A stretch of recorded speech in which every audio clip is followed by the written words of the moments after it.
Hi everybody, and welcome to General Mechanics part 3 of spraying your Honda Civic EJ9 rocker cover in OME Honda red crinkle paint, this is the stuff that I'm using. You can get it off eBay for $6.99 and £5 postage. It's resistant to 350 Fahrenheit, 177 C. I'm going to show you my tips of how to get it to crinkle a little bit more. Like I said, I've had good success with this stuff before when I've used the black version of this on some sheet panels that I was doing. I've just done a little diagram here on a bit of paper because I can't show you the instructions because the writing's so small on the back. But when you start doing it, you start off vertical, which is this way. Then horizontal, which is that way, and then your last coat will be diagonal, which is like that. It does something to help with the crinkling as well. You're going to need a heat gun or a hairdryer to get the panel nice and hot, so I'll do a little bit now for you. Start getting the panel warmed up.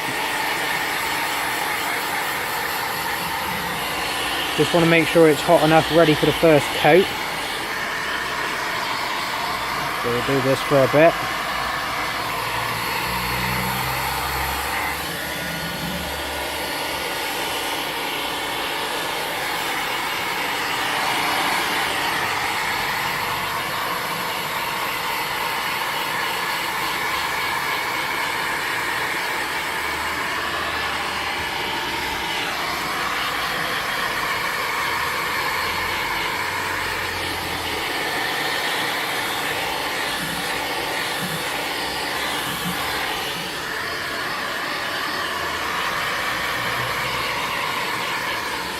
And then what you want to do is, after a while, just feel the panel to see what it's like. And that's starting to feel lovely and warm now, it's not cold.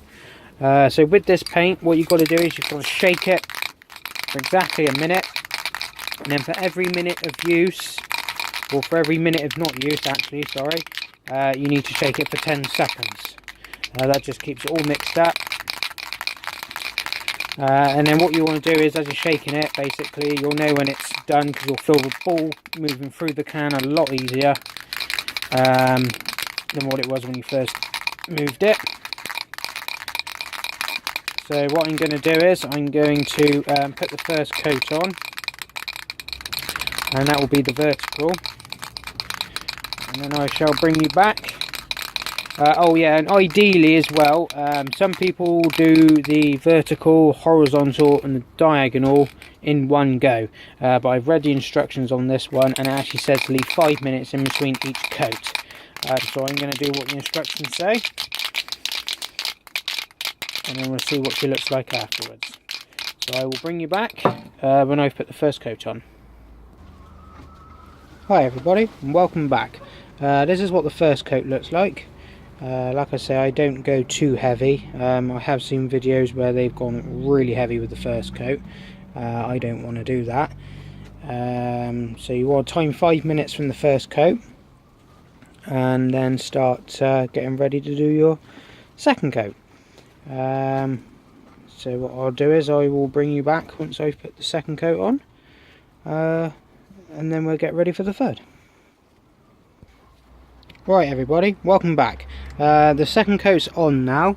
As you can see, the wrinkling process has started.